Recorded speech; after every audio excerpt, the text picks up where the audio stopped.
It occurs to me we may have made another breakthrough here. You see, the wisdom of man is as foolishness with God. This is some well-known quote in the Old Testament. The wisdom of man is as foolishness with God. Well, the wisdom of man is logic, reasoning, you see, which seems very good if you're, haven't got anything better. But you have. God has got something much better. His creativity is that he moves towards that which he values. And he values life, extending it and improving it. And perhaps there's no limit to either of those because he's an infinite God. And he created it. Self-created, we say. Well, how can anything be self-created? Well, we don't know, but it's not inconceivable, is it? You might think it's extremely unlikely, but then how do you explain from nothing that you get this fantastic universe? And your astonishing body, of course, cell structure and so forth. All you're certain of is that you don't know. Well, you should be, but some people are amazingly dogmatic and go around as if they know, as if they're God, in fact. So, the great breakthrough is that what the world values is reasoning, and that's logic. But hang on a minute.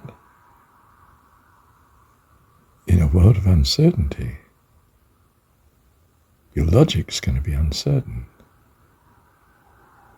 And of course it is, isn't it? I mean, if you're mad enough like Marshall and Alistair McIntyre to study formal logic, I mean, he studied it far more than me, don't get me wrong. But, well, it's not going to do it.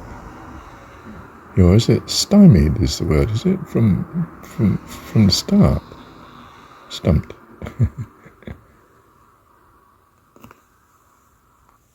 Because you being a child, we being a child, let's get this right, don't understand the foundation of creation.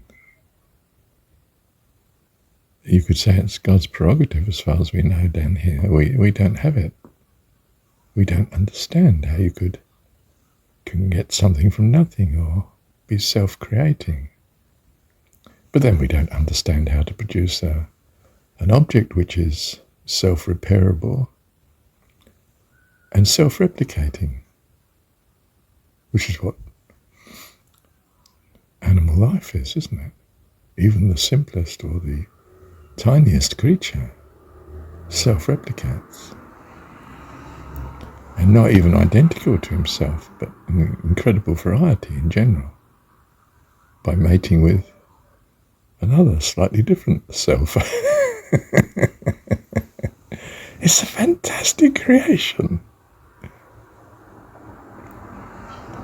And it's that realization that may guard you from lack of humility, if you like, pompous assertion that this is definitely the right way. Well, hang on a minute. Haven't you got a quote, "This is the way, walk ye in it"? Yeah, I don't think that's Jesus though, is it? I'm just defending my corner here. Hang on. Who said it? Do you mean the way you're going isn't right? No, I mean I don't know. But I commend it to you because it's worked so well for me. And I believe it's worked for others. And it seems so much better than other things on the menu. So I'm going for it.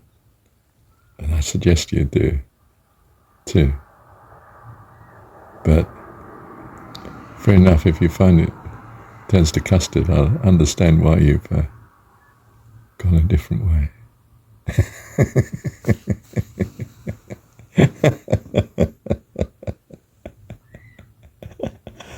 joy, count it all joy, and love your heavenly Dad. See how you get on. This is the day that the Lord has made. I will rejoice and be glad in it. It's a determination, and one that you might not always manage to fulfill, but with practice, yes, it's true, you may get better at it. Let's see how you go. Thank you, Heavenly Dad. Look, don't miss the point. I've just dismissed logic and reasoning. Didn't mean to do that quite. I just meant to say it shouldn't be worshipped. It's not an alternative to religion. It's possibly got very similar faults. You know, I mean, the academic world's so desperately right, isn't it? Until the next piece of revelation, you know, experimental inquiry comes up with a different conclusion, and then suddenly it's all changed. We're now saying so-and-so. But the strength of the system is that it has got this rationality. Hang on.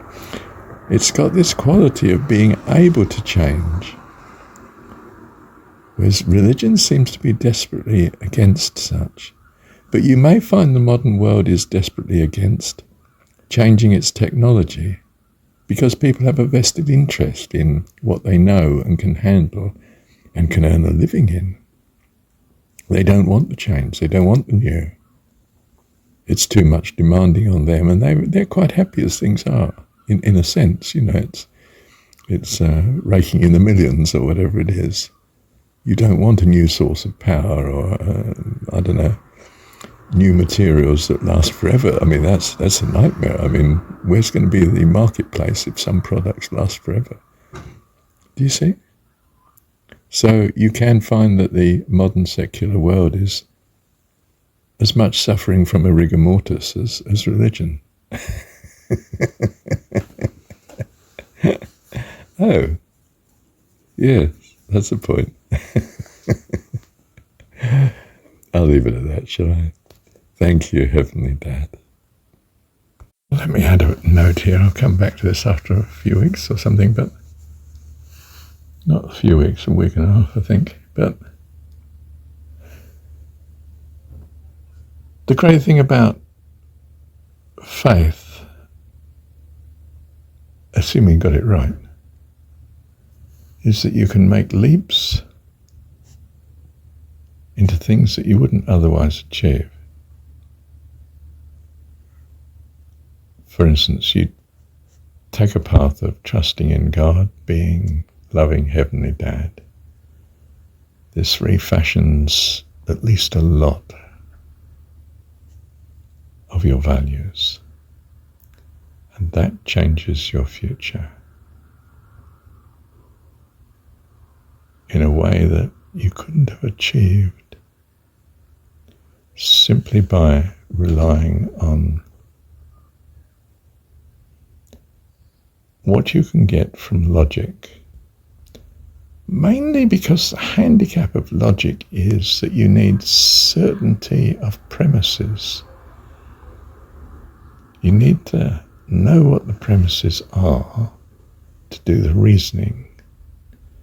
But we don't know. We live in a world of uncertainty. Whereas faith says, yes, we live in a world of uncertainty, but try this. See if it works. Logic might say, oh, too many uncertainties here. This is crazy. I'm not risking that. But faith can be entered into, taken up, with certain unusual premises, like you're trusting that your source is right, which is what religion does, of course. Takes some writings, elevates them to the point of calling them scripture, and says, well, says at the least these have lasted a few thousand years perhaps, and it's served people well in that they have survived, perhaps for good reason, that the survivors that have done it have brought this line of reasoning down through the ages. So we follow our ancient ones, our grandfathers and so on, and we do likewise. Now, of course, you can enter a situation, a time in which it doesn't work because something's changed that wasn't in earlier times. Yeah. Don't realise that was one of the necessary inputs to being right. That's faith analysed at a sort of basic, almost trivial level. Let me just break this up a bit. Thank you, Heavenly Dad.